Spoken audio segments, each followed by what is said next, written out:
നമസ്കാരം. ഓ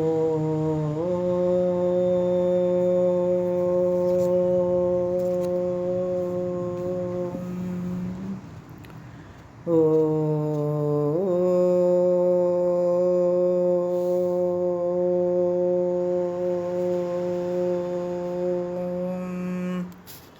ഓ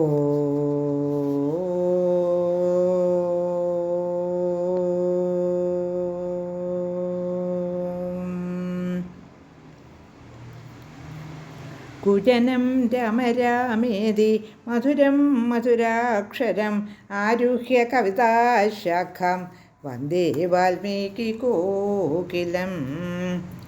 രാമായ രാമഭദ്രായ രാമചന്ദ്രായ വേധസേ രഘുനാഥായ നാഥായ സീതായ പതേ നമഃ.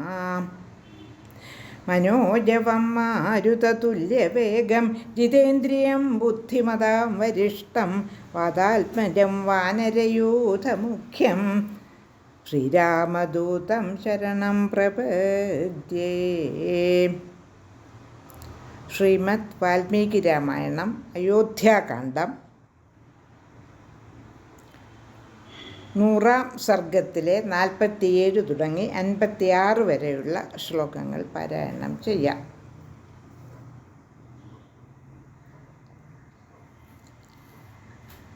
ശ്രീരാമൻ ഭരതനെ രാജ്യകാര്യങ്ങളിൽ എന്തെല്ലാമാണ് ശ്രദ്ധിക്കേണ്ട, ഏതെല്ലാം കാര്യത്തിലാണ് ജാഗരൂകനായിരിക്കേണ്ടത് എന്നൊക്കെ ഉപദേശിക്കുകയാണ്. ശ്ലോകം 47. കച്ചിദ്ദേദയിതാ സർവേ കൃഷിഗോ രക്ഷജീവിനഃ വാർതായാം സംവൃതസ്തതാ ലോകോയം സുഖമേധതേ. തേഷാം ഗുപ്തിപരിഹാരൈ കച്ചിത്തേ ഭരണം കൃതം രക്ഷ്യാ ഹി രാജ്ഞാധർമ്മേണ സർവേ വിഷയവാസിനഃ. കച്ചിത് സ്ത്രിയഃ സാന്ത്വയസേ കച്ചിത്താസ്തേ സുരക്ഷിതാഃ കച്ചിന്ന ശ്രദ്ധദാധ്യാസാം കച്ചിത് ഗുഹ്യം ന ഭാഷസേ. കച്ചിന്നാഗവനം ഗുപ്തം കച്ചിത്തേ സന്തി ധേനുകാഃ കച്ചിന്ന ഗണികാച്ഛാനാം കുഞ്ചര്യാണാം ച തുഷ്യസി. കച്ചിദ് ദർശയസേ നിത്യം മാനുഷാണാം വിഭൂഷിതം ഉത്ഥായോത്ഥായ പൂർവാന്നേ രാജപുത്രമഹാപഥേ. കച്ചിന്ന സർവേ കർമാന്താ പ്രത്യക്ഷാസ്തേ വിശങ്കയാ സർവേ വാ പുനരുത്സൃഷ്ട മധ്യമേവാത്ര കാരണം. കച്ചിദ് ദുർഗാണി സർവാണി ധനധാന്യായുധോദകൈഃ യന്ത്രൈച്ഛ പ്രതിപൂർണാനി തഥാ ശില്പിധനൂർധരൈഃ. ആയസ്തേ വിപുല കച്ചിത് കച്ചിദൽപതരോ വ്യയഃ അപാത്രേഷു നദേ കച്ചിത് ക്രോശോ ഗച്ഛതി രാഘവ. ദേവതാർത്ഥേ ച പിത്രർത്ഥേ ബ്രാഹ്മണാഭ്യാഗതേഷു ച യോധേഷു മിത്രവർഗേഷു കച്ചിദ് ഗച്ഛതി തേ വ്യയഃ. കച്ചിദാര്യോപി ശുദ്ധാത്മാ ക്ഷാരിതച്ഛാപകർമ്മണാഃ അദൃഷ്ടശാസ്ത്രകുശലൈർനലോഭാത് പഥ്യതേ ശുചിഃ. 47 തുടങ്ങി 56 വരെയുള്ള ശ്ലോകങ്ങളാണ് പാരായണം ചെയ്തത്. 47-ാമത്തെ ശ്ലോകത്തിൻ്റെ അർത്ഥം: കച്ചിദ്ദേദയിതാ സർവേ കൃഷിഗോ രക്ഷജീവിനഃ വാർത്തായാം സംവൃതസ്തതാ ലോകോയം സുഖമേധതേ. കൃഷി, ഗോരക്ഷ എന്നിവ ജീവിതവൃത്തിയായി കൈക്കൊണ്ട എല്ലാവരും നിനക്ക് പ്രിയമുള്ളവർ ആയിരിക്കുന്നില്ലേ? കച്ചവടത്തെ ആശ്രയിച്ചു കഴിയുന്ന വണിക്കുകളും സുഖമായിരിക്കുന്നില്ലേ? ശ്ലോകം 48. തേഷാം ഗുപ്തിപരിഹാരൈ കച്ചിത്തേ ഭരണം കൃതം രക്ഷ്യാ ഹി രാജ്ഞാധർമ്മേണ സർവേ വിഷയവാസിനഃ. അവർക്ക് സുരക്ഷയും വേണ്ടുന്ന പരിഹാരങ്ങളും നൽകുന്നുണ്ടല്ലോ. എല്ലാ രാജ്യനിവാസികളെയും ധർമാചരണത്തിൽ രാജാവ് രക്ഷിക്കേണ്ടതുണ്ട്. ശ്ലോകം 49. കച്ചിത് ശ്രിയസാന്ത്വയസേ കച്ചിത്താസ്തേ സുരക്ഷിതാഃ കച്ചിന്ന ശ്രദ്ധധാസ്യാസ്യാം കച്ചിത് ഗുഹ്യം ന ഭാഷതേ. 49-ാമത്തെ ശ്ലോകത്തിൻ്റെ അർത്ഥം സ്ത്രീകൾക്ക് വേണ്ടുന്ന സാന്ത്വനം കൊടുക്കുന്നുണ്ടല്ലോ, അവർക്ക് നന്നായി സംരക്ഷണവും കൊടുക്കുന്നുണ്ടല്ലോ, അവരെ അന്ധമായി വിശ്വസിച്ച് ഗോപ്യങ്ങളായ വസ്തുതകൾ ഒരിക്കലും പറഞ്ഞു പോകുന്നില്ലല്ലോ. ശ്ലോകം 50.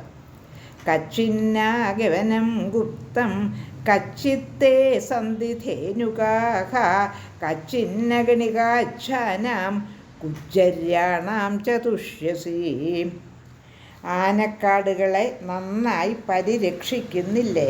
പിടിയാനകൾ വേണ്ടുവോളമില്ലേ? ആനകൾ, കുതിരകൾ, പിടിയാനകൾ എന്നിവയിൽ അലംഭാവം ഇല്ലല്ലോ.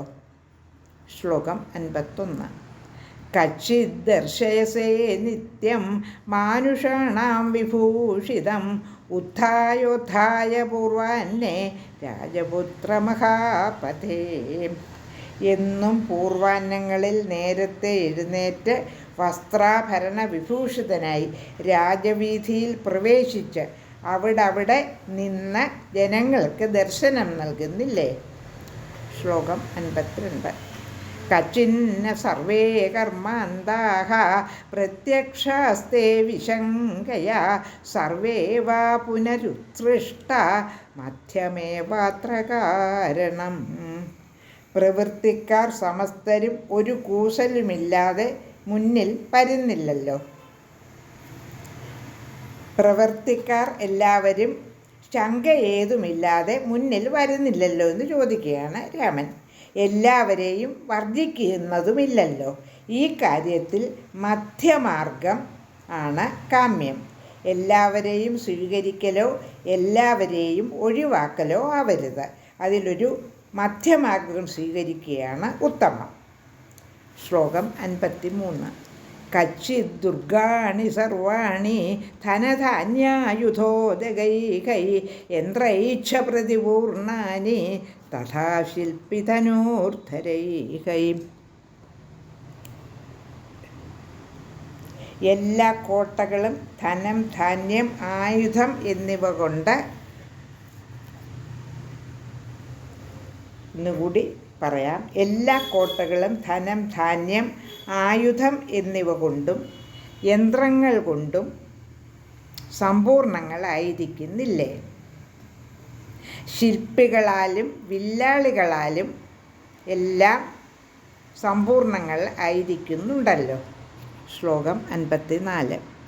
ആയസ്തേ വിപുല കച്ചിത് കച്ചിദൽപതരോ വ്യയഃ അപാത്രേഷു നതേ കച്ചിത് കോശോ ഗച്ഛതി രാഘവഃ. 54-ാമത്തെ ശ്ലോകത്തിൻ്റെ അർത്ഥം ധനത്തിൻ്റെ വരവ് ധാരാളവും ചെലവ് ചുരുങ്ങിയതും ആയിരിക്കുന്നില്ലേ? ഭണ്ഡാരത്തിലെ ധനം അപാത്രങ്ങളിൽ എത്തുന്നില്ലല്ലോ.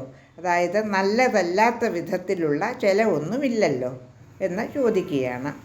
ശ്ലോകം 55. ദേവതാർത്ഥേ ച പിത്രർത്ഥേ ബ്രാഹ്മണാഭ്യാഗതേഷു ച യോധേഷു മിത്രവർഗേഷു കച്ചിത് ഗച്ഛതി തേ വ്യയഃ. ദേവകാര്യം, പിതൃക്കളുടെ കർമ്മങ്ങൾ, ബ്രാഹ്മണർ, അതിഥികൾ, യോദ്ധാക്കൾ, മിത്രവർഗം എന്നിവർക്കായി വേണ്ടും വണ്ണം ചെലവ് ചെയ്യുന്നുണ്ടല്ലോ. ശ്ലോകം 56. കച്ചിദാരോപി ശുദ്ധാൽപ ക്ഷാരിതാച്ഛാപകർമ്മണ അദൃഷ്ടശാസ്ത്രകുശലൈർ നരോപാത്വധ്യതേ ശുചി. 56-ാമത്തെ ശ്ലോകത്തിൻ്റെ അർത്ഥം ലോഭം മൂലം പാപാത്മാക്കളാൽ കുറ്റം ചുമത്തപ്പെട്ടവരായ ആര്യന്മാരും ശുദ്ധാത്മാക്കളുമായവർ ശാസ്ത്രകുശലന്മാരാൽ വേണ്ട പോലെ ചോദ്യം ചെയ്യപ്പെടാതെ ശിക്ഷിക്കപ്പെടുന്നില്ലല്ലോ. ഒരു രാജാവ് ചെയ്യേണ്ട എല്ലാ കാര്യങ്ങളും ഒന്നും വിടാതെ രാമൻ ഉപദേശ രൂപത്തിൽ ഭരതനോട് ചോദിക്കുകയാണ്. ഉപദേശ രൂപത്തിലാണ് ചോദ്യങ്ങൾ എല്ലാം. ലോകാ സമസ്ത സുഖിനോ ഭവന്തു.